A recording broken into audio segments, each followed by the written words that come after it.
आज रचना की शादी थी। उसने एक बार चारों तरफ नज़र घुमाकर देखी। शानदार इंतजाम था।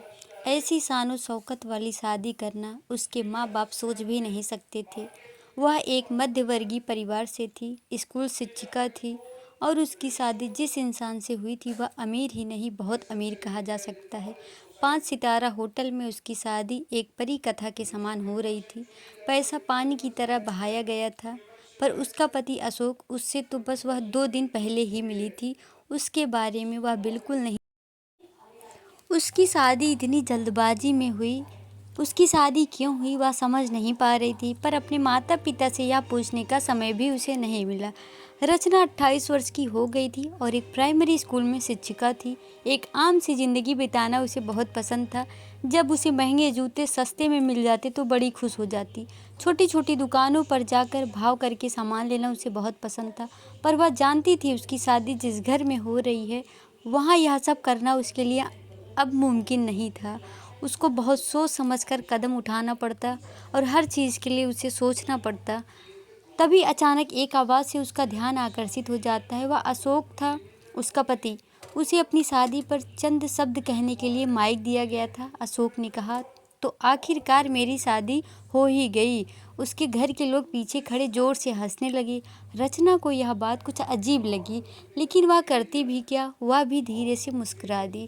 फिर अशोक ने ढेरों ऐसे लोगों के नाम गिनाए जिन्हें रचना जानती भी नहीं थी, और अशोक ने उन्हें शादी करवाने के लिए धन्यवाद किया।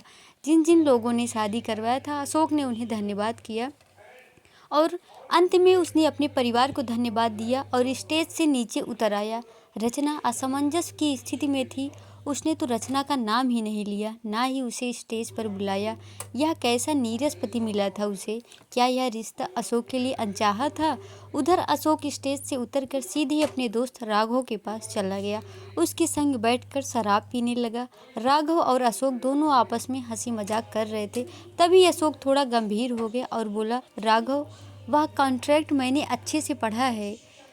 तो तभी वह सोचने लगी कि कैसा कॉन्ट्रैक्ट या किस कॉन्ट्रैक्ट की बात कर रहा है, और अशोक अपने दोस्तों से यह बातें कर रहा था और रचना दूर खड़ी वो बात सुन रही थी। राघव अशोक की तरफ बड़े ध्यान से देखने लगा। वह जानता था कि वह किस कॉन्ट्रैक्ट के बारे में बातें कर रहा है। पापा ने मेरे लिए कोई विकल्प ही नहीं छोड़ा है। मैं उसे तलाक नहीं दे सकता। सिर्फ वह चाहेगी तभी हमारा तलाक हो सकता है। राघव अशोक की तरफ बड़े गौर से देखने लगा।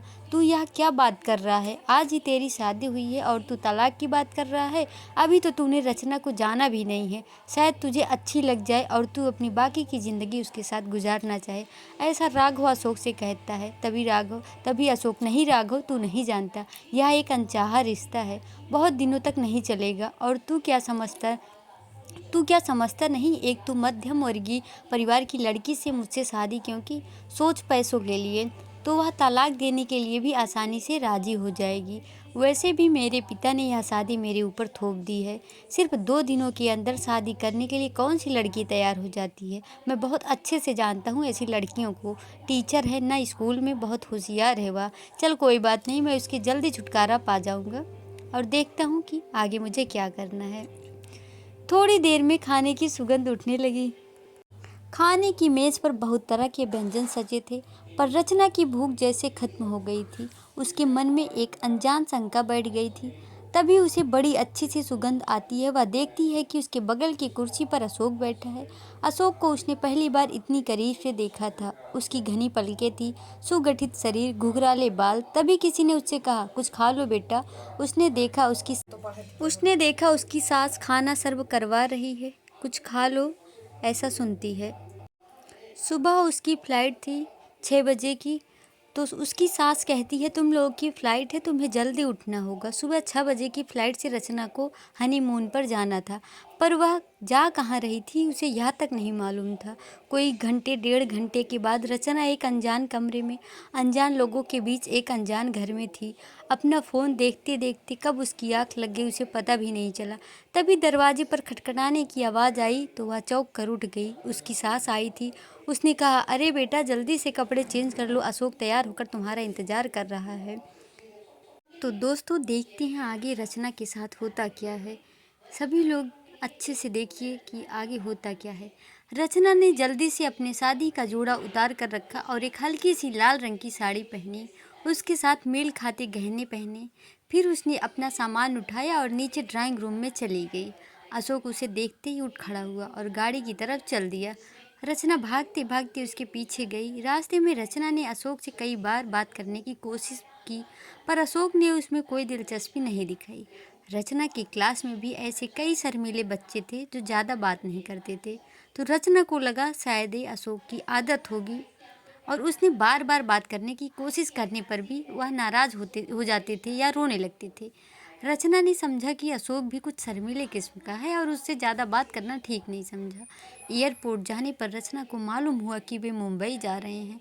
मुंबई से उसकी बड़ी मीठी यादें जुड़ी थी। कुछ साल पहले जब वह अपनी मौसी के पास मुंबई गई थी तो उन लोगों ने चौपाटी पर अब बहुत मस्ती की थी, और फिर वे गेटवे ऑफ इंडिया भी देखने गए थे। वहाँ पर सबका मन हुआ था कि रात का खाना वह होटल ताज में खाएं, और बहुत सी यादें उस होटल से जुड़ी हुई थी। पर 5 सितारा होटल में खाना खाने की हैसियत उसके परिवार की नहीं थी, पर मुंबई से उसे लगाव हो गया था। आज मुंबई जाने के नाम पर वह बहुत खुश थी।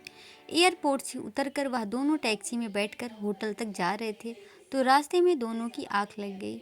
जब गाड़ी रुकी तो देखा कि वह होटल ताज के बाहर खड़ा है। उनका कमरा उसी में बुक था। रचना का जैसे सपना पूरा हो गया हो। वह बहुत खुश थी और वह अपनी खुशी जाहिर किससे करे? अशोक से। अशोक उसे छोड़कर आगे चल दिया था। अब वह अपने मन की बात कहे तो कहे किससे? वह मन में ही सोचने लगती है। फिर रचना उसके पीछे भागते भागते होटल के कमरे में गई थी। होटल के कमरे में जाते ही अशोक ने टीवी ऑन किया और ना जाने कौन सी खबरें देखने लगा। खिड़की के बाहर समुद्र की लहरों पर सूरज की किरणें चमक रही है। ऐसा प्रतीत हो रहा था जैसे उसकी लहरों पर हीरे चमक रहे हों। अशोक का फ़ोन आ गया और किसी से गंभीरता से बात करता हुआ कमरे के बाहर चला गया। रचना अपने सपनों के शहर को देखने में मगन थी। उधर अशोक किसी से फ़ोन पर कह रहा था, कुछ बातें कर रहा था, और रचना तो अपने आप में खुश थी।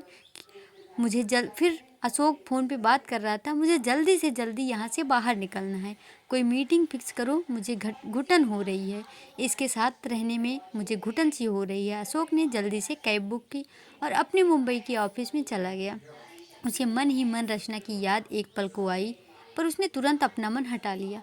सच, उस लाल शिफान की साड़ी में रचना किसी अप्सरा से कम नहीं लग रही थी, और उस पर उसकी वह मुस्कान जो किसी का मन मोह ले। अशोक को शादी जैसे रिश्ते पर विश्वास ही नहीं था। उसने अपने पिता का 3 बार तलाक होते देखा था। छोटी छोटी बातों पर उसके माता पिता की बहस हो जाती और नौबत तलाक तक पहुंच गई। उसके बाद अशोक के पिता ने पुनर्विवाह किया, पर शादी टूट जाती। अशोक जानता था कि पैसे रिश्तों से अधिक मजबूत चीज़ है। उसने मन निश्चित किया कि वह दिन भर ना तो रचना को फ़ोन करेगा, ना ही उसका फ़ोन रिसीव करेगा। रात तक वह गुस्से से आग बबूला हो जाएगी। बस कुछ ही दिनों में उसका तलाक हो जाएगा और वह आज़ादी की ज़िंदगी जी पाएगा। पर 26 नवंबर 2008 की शाम उसके भाग्य में कुछ और ही लिखकर आई थी। उसका भाग्य कुछ और ही कह रहा था। तो देखते हैं आगे क्या होता है। और उस दिन वह हो गया जो होना नहीं चाहिए था। 26 नवंबर 2010। आज उस घटना को 2 साल बीत चुके हैं। अशोक किताबों की दुकान से कुछ चुनिंदा किताबें खरीद रहा है। फिर वह एक साड़ी की दुकान पर जाता है और लाल रंग की 2 साड़ियाँ खरीदता है। गाड़ी में बैठकर ड्राइवर से कहता है कि सती माता मंदिर चलें। तभी उसका मोबाइल बज उठता है। उसके पापा का कॉल था। अशोक, कहाँ हो? पापा, मैं मंदिर से सीधे अस्पताल जाऊंगा, दोपहर तक ऑफिस आ जाऊंगा। अशोक, मुझे तुम्हारी ज़रूरत है। उसे भूल जाओ अब वह कभी भी। आगे देखते हैं क्या होता है।